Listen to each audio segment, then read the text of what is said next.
ഇന്ന് മൻമോഹൻ സിംഗിന് വേണ്ടി കള്ള കണ്ണീരൊഴുക്കിക്കൊണ്ടിരിക്കുന്ന മാധ്യമങ്ങളും കോൺഗ്രസും എന്ത് അർത്ഥത്തിലാണ് ചെയ്യുന്നത് എന്ന് എത്ര ചിന്തിച്ചിട്ടും മനസ്സിലാകുന്നില്ല. ജീവിച്ചിരിക്കുമ്പോൾ വേണ്ടത്ര പരിഗണന നൽകാതെ മരിച്ചു കഴിയുമ്പോൾ ചെയ്യുന്നതും എന്തിനാണ് എന്നുള്ളതാണ് യഥാർത്ഥ ചോദ്യം. ജനാധിപത്യത്തിന്റെ ഔന്നത്യം എന്നൊക്കെ തലക്കെട്ട് നൽകി വാർത്തകൾ നൽകുകയാണ് മനോരമ പോലുള്ള മാധ്യമങ്ങൾ. ഏത് വകയിലാണ് അത് ആകുന്നത് എന്ന് മനസ്സിലാകുന്നില്ല. അന്തരിച്ചു എന്ന ഒരൊറ്റ കാരണത്താൽ ആരും തന്നെ മഹാനാകുന്നില്ല. മൻമോഹൻ സിംഗിന്റെ കാര്യം നോക്കുകയാണെങ്കിൽ തന്നെ കുറച്ച് കാര്യങ്ങൾ നമ്മൾ ഉറപ്പായും അറിഞ്ഞിരിക്കേണ്ടതായുണ്ട്. മത്സരിച്ച തെരഞ്ഞെടുപ്പിൽ അദ്ദേഹം തോറ്റു. സോണിയയ്ക്ക് പിന്നിൽ നിന്ന് ഭരിക്കാനായി മാത്രം രാജ്യസഭ വഴി പ്രധാനമന്ത്രിയാക്കിയ വ്യക്തിയാണ് മൻമോഹൻ സിംഗ്. സാമ്പത്തിക വിദഗ്ധനായ അദ്ദേഹം പോലും അറിയാതെ സർക്കാരിൽ ഇടപാടുകൾ നടന്നിട്ടുണ്ടായിരുന്നു. കൊച്ചിയിൽ പ്രസംഗിക്കാൻ വന്നപ്പോൾ പഞ്ചായത്ത് സമ്മേളനത്തിന് പോലുള്ള ആളുകൾ പോലും ഇല്ലായിരുന്നു. ഇന്ന് മുതലക്കണ്ണീർ ഒഴുക്കുന്ന രാഹുൽ ഗാന്ധി അന്ന് പരസ്യമായി ബില്ല് വലിച്ചു കീറി അദ്ദേഹത്തെ അപമാനിച്ചിട്ടുണ്ടായിരുന്നു.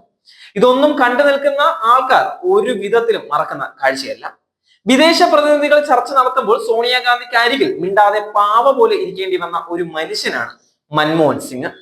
കോൺഗ്രസിലെ ഇസ്ലാമിക് ബെൽറ്റ് ആ മനുഷ്യനെ കൊണ്ട് യാസിൻ മാലിക് എന്ന ഭീകരവാദിക്ക് വിരുന്നു കൊടുപ്പിച്ച സംഭവം വരെ ഉണ്ടായിരുന്നു. പാകിസ്ഥാൻ ജനാധിപത്യത്തിൽ പോലും കാണാത്തതാണ് അത്. ജനാധിപത്യം എങ്ങനെ പിൻസീറ്റ് ഡ്രൈവിംഗ് വഴി അട്ടിമറിക്കാൻ പറ്റും എന്നതിന്റെ ഉദാഹരണം തന്നെയാണ് മൻമോഹൻ സിംഗ്. ഇന്ത്യ ചരിത്രത്തിലെ ഏറ്റവും അശക്തനായ പ്രധാനമന്ത്രി തന്നെയാണ് മൻമോഹൻ സിംഗ് എന്ന വേദനയോടെ തന്നെ പറയേണ്ടി വരും. ആദരാഞ്ജലി അർപ്പിക്കേണ്ടത് തന്നെയാണ് എന്ന് കരുതി ആ സമയം നോക്കി തെറ്റായ വാർത്തകൾ നൽകി ആകരുത് ഒരിക്കലും. അതുപോലെ തന്നെ ഇന്ത്യൻ സാമ്പത്തിക പരിഷ്കരണങ്ങളുടെ സൂത്രധാരൻ എന്ന നിലയ്ക്കൊക്കെ പലരും മൻമോഹൻ സിംഗിനെ പറയുന്നതായി കണ്ടു, പുകഴ്ത്തുന്നതായി കണ്ടു. അത് ചരിത്രം അറിയാത്തത് കൊണ്ട് മാത്രമാണ്. 3 ആഴ്ചത്തെ റിസർവ് ഫണ്ട് പോലും കയ്യിലില്ലാതെ തകർന്നു പോയ ഇന്ത്യയെ സഹായിക്കാൻ ഇന്റർനാഷണൽ മോണിറ്ററി ഫണ്ട് മുന്നോട്ട് വെച്ച നിർദ്ദേശങ്ങൾ അദ്ദേഹം വള്ളിപുള്ളി തെറ്റാതെ നടപ്പാക്കി എന്നതല്ലാതെ ഇതിൽ മൻമോഹന്റെയോ നരസിംഹറാവുവിന്റെയോ വലിയ ആസൂത്രണം ഒന്നും തന്നെ ഇല്ലായിരുന്നു. ഇന്ത്യയുടെ ഗോൾഡ് റിസർവ് വിദേശത്തേക്ക് കൊണ്ടുകൊടുക്കുക, അത്ര നാളും നെഹ്റുവായിട്ട് ഉണ്ടാക്കിയ സാമ്പത്തിക നയങ്ങൾ ഉപേക്ഷിക്കുക, ലിബറലൈസേഷനും മറ്റ് സാമ്പത്തിക പരിഷ്കാരങ്ങളും നടപ്പിലാക്കുക, ഇതിന്റെയൊക്കെ ക്രെഡിറ്റ് ലോക ബാങ്കിനും IMF-നുമായിരുന്നു. സോണിയാഗാന്ധി കൊടുക്കുന്ന ഫയലിൽ ഒപ്പിടുന്നത് മാത്രമായിരുന്നു മൻമോഹൻ സിംഗിന്റെ അന്നത്തെ പണിയെന്ന് കോൺഗ്രസുകാർ അടക്കം പറയുന്ന കാര്യം തന്നെയാണ്.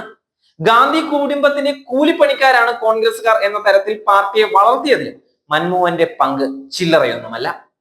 കരയിലും ആകാശത്തും ഭൂമിയിലും ലക്ഷക്കണക്കിന് കോടി രൂപ കൊള്ളയടിച്ച രാജ്യദ്രോഹികളായ കോൺഗ്രസുകാർ ഇപ്പോൾ ഈ മുതലക്കണ്ണീർ കൊള്ളുന്നത് യഥാർത്ഥത്തിൽ ആർക്ക് വേണ്ടിയാണ്?